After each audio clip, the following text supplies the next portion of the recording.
মজলুম দল আরেকটি বাংলাদেশ জামাতে ইসলামীর মতো নাই, যে যত চিৎকার দেখ লাভ হবে না। এই একটি দল যার ক্রমান্বয়ে 11 জন শীর্ষ নেতাকে খুন করা হয়েছে, 5 জনকে দেওয়া হয়েছে মিথ্যা মামলায় ফাঁসি, বাকিদেরকে মৃত্যুর দিকে ঠেলে দেওয়া হয়েছে জেলের ভিতরে। সবগুলো অফিস 13.5 বছর বন্ধ। অনেকে অনুমতি নিয়ে, ফ্যাসিস্টদের অনুমতি নিয়ে অনেক মিটিং র্যালি করেছেন। আমরা অনুমতি চাইও নি। আমাদের সঙ্গত অবস্থায়, মজলুম থাকা অবস্থায় যেখানে অন্যায় হয়েছে সেখানেই প্রতিবাদ করেছি যতটুকু পারি। ফ্যাসিস্টের কিসের আবার? ওদেরকে তোয়াজ করব কেন? গায়ে পড়ে পায়ে পাড়া দিয়ে আমরা কারো সাথে কোনো দাঙ্গা বাজাতে চাই না, কিন্তু আমার ইজ্জত আর অধিকারের উপর হাত দিলে আমরা ছেড়ে দেব না। এরপরে দেশে যখনই কোনো দুর্যোগ নেমে এসেছে, ওই মজলুম থাকা অবস্থায় সবার আগে দৌড়ে আমরা হাজির হয়েছি। আমরা বলেছি, হাতে ভারী কোনো সম্পদ আমরা নিয়ে আসতে পারিনি, বুক ভরা ভালোবাসা এবং সহমর্মিতা নিয়ে এসেছি। আপনাদের দুঃখের অংশীদার হতে এসেছি। দুঃখ কতটা দূর করতে পারবো জানি না, কিন্তু দুঃখের অংশীদার হতে এসেছি। বহু জায়গায় কাজ করতে গিয়ে আমরা বিভিন্ন ধরনের নিপীড়ন এবং হয়রানির শিকার হয়েছি, কিন্তু এই অবস্থায় কোনো হয়রানি নিপীড়নকে আমরা পাত্তাই দেই নাই। আপনারা আপনাদের আদর্শের কর্মসূচির প্রচার করুন, আমরা আপনাদেরকে ওয়েলকাম করব, কিন্তু আমাদের আদর্শ কর্মসূচির প্রচারে আপনারা বাধা দেওয়ার কে? আপনি বাধা দিতে পারেন না, কিন্তু আপনি কে হাতে আইন তুলে নেওয়ার? আপনি কে আমার মা বোনকে টিজিং করার? আপনি কে আমার মা বোনদেরকে বেশিং করার? আপনি কে তাদের গায়ে হাত দেওয়ার? মনে রাখবেন, আমরা মায়ের পেট থেকে এই দুনিয়ায় এসেছি, আমরা মায়ের দুধ খেয়ে বড় হয়েছি। মাদের বুকের বিছানায় আমাদের নিরাপদ বিছানা ছিল। সেই মাদেরকে আমরা অপমান করতে দেব না। মায়ের জাতির অপমান বরদাস্ত করব না।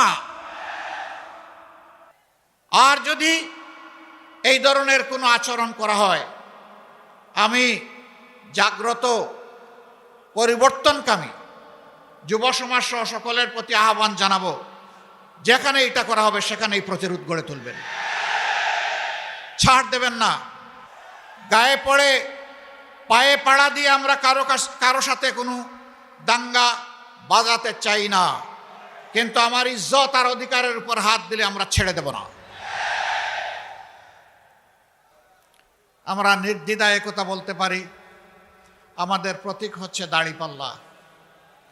এই পাল্লার মাপে ইনশাআল্লাহ আমরা কোনো কম বেশ করব না। যার যেখানে যেটা পাওনা তাদের হাতে আমরা সেটা তুলে দেওয়া হবে আমাদের নৈতিক দায়িত্ব। যদি আল্লাহ তাআলা তার আসমানি ফয়সালার মাধ্যমে এই জমিনের মানুষদের খেদমত করার সুযোগ আমাদেরকে দান করেন, সে সুযোগটা আসবে জনগণের হাত দিয়ে। অতীতের বস্তু পচা রাজনীতি এবং রাজনৈতিক বন্দোবস্তকে পরিবর্তন করে নূতন রাজনীতির সূচনা করা, এবং সেই রাজনীতি হবে জনগণের রাজনীতি।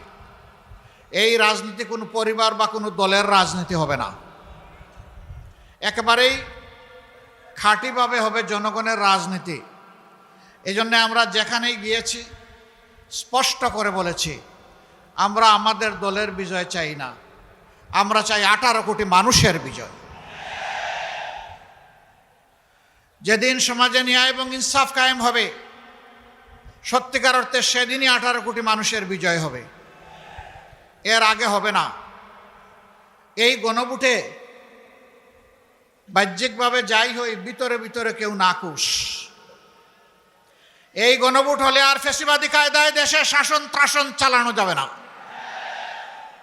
এই গণভোট হলে জনগণের সম্পদের উপর হাত দেওয়া যাবে না। এই গণভোট হলে দলীয় চাঁদাবাজির রমরমা ব্যবসা চলবে না। এই জন্যে কেউ কেউ গণভোটে সন্তুষ্ট না, কিন্তু মুখ খুলে বলতে পারছেন না, কারণ 18 কোটি মানুষ গণভোটের হায়ের পক্ষে। 18 কোটি মানুষ এখন পরিবর্তন দেখতে চায়। পুরোনো ব্যবস্থায় আর ফিরে যেতে চায় না। গণভোটে হা মানেই হচ্ছে আজাদি, গণভোটে না তার মানে হচ্ছে গোলামি।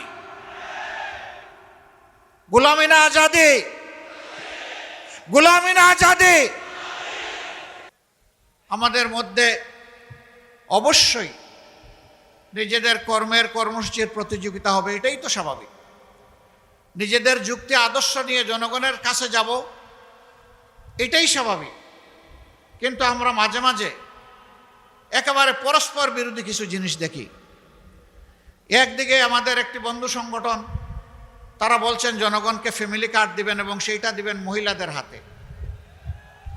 আবার আরেক দিকে এই মহিলারা যখন কোনো একটা দলের পক্ষে, আদর্শের পক্ষে, নতুন বাংলাদেশের পক্ষে, একদিকে ফ্যামিলি কার্ড, আরেকদিকে মা বোনদের গায়ে হাত। দুইটা তো একসাথে চলে না। এ দিয়ে কি বার্তা দেওয়া হচ্ছে জাতিকে? যারা এখনই গায়ে হাত দেয় তাদের কাছে বাংলাদেশের একজন মা বোনও নিরাপদ হবেন না। প্রিয় দেশবাসী, যশোরে ওই কাণ্ড ঘটেছে, আমি এসে শুনতে পেরেছি। আমি যশোর প্রশাসন এবং নির্বাচন কমিশনকে অনুরোধ করব, আপনাদের নৈতিক দায়িত্ব আপনারা পালন করুন। এরকম আচরণ আমরাও করলে আমাদের ব্যাপারে ব্যবস্থা গ্রহণ করুন। আমরা কারো কোনো আনুকূল্য চাই না, কিন্তু রাষ্ট্রের নিয়োজিত কর্মকর্তা কর্মচারী যারা আছেন তারা জনগণের হয়ে দায়িত্ব পালন করবেন, কোনো দলের হয়ে নয়। কারো প্রতি কোনো দুর্বলতা দেখানো যাবে না। দেশ আপনার আমার সকলের। এ দেশটি ভালো থাকলে আপনি, আপনার পরিবার, আত্মীয় স্বজন, বন্ধু বান্ধব সবাই মিলেই ভালো থাকবেন। আর এ দেশটি যদি খারাপ হয়ে যায় কেউ আমরা শান্তি পাবো না, আপনিও শান্তি পাবেন না। সুতরাং আমরা আহ্বান জানাবো, এই সত্য উপলব্ধি করে অবস্থান নেবেন জনগণের পক্ষে, কোনো দলের পক্ষে নয়। প্রিয় দেশবাসী, আপনারা কেন দাঁড়িপাল্লায় ভোট দেবেন? দাঁড়িপাল্লায় ভোট দিবেন আপনাদের আকাঙ্ক্ষা পূরণের জন্য,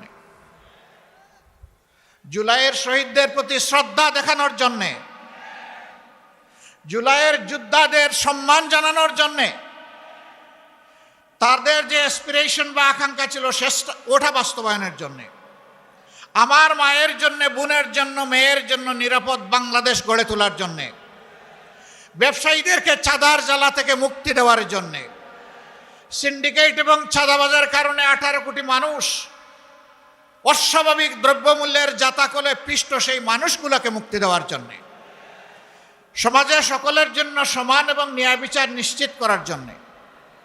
আপনারা বলবেন এত সুন্দর সুন্দর কথা বললেন, আপনারা ক্ষমতায় গেলে এটা বাস্তবায়ন করবেন, তার কোনো প্রমাণ আছে? আলহামদুলিল্লাহ আছে, আলহামদুলিল্লাহ আছে। আমার ছোট ভাই এখানে বলে গেছে 2001 থেকে 6 আমরা একটা সরকারের ছোট্ট অংশীদার ছিলাম। 2 জন মন্ত্রী, 3টা মন্ত্রণালয়। তারা তাদের 20টা আঙ্গুল সম্পূর্ণ পরিচ্ছন্ন রেখেছিলেন। তাদের আঙ্গুলে কোনো ময়লা লাগে নাই, তারা সামান্য কোনো স্বজনপ্রীতি দেখান নাই। তারা যোগ্যতা এবং দক্ষতার ভিত্তিতে যার যেটা পাওনা সেটা তাদের হাতে তুলে দিয়েছেন। তারা শুধু সৎ ছিলেন না, সততার সাথে সাথে তারা স্মার্টও ছিলেন।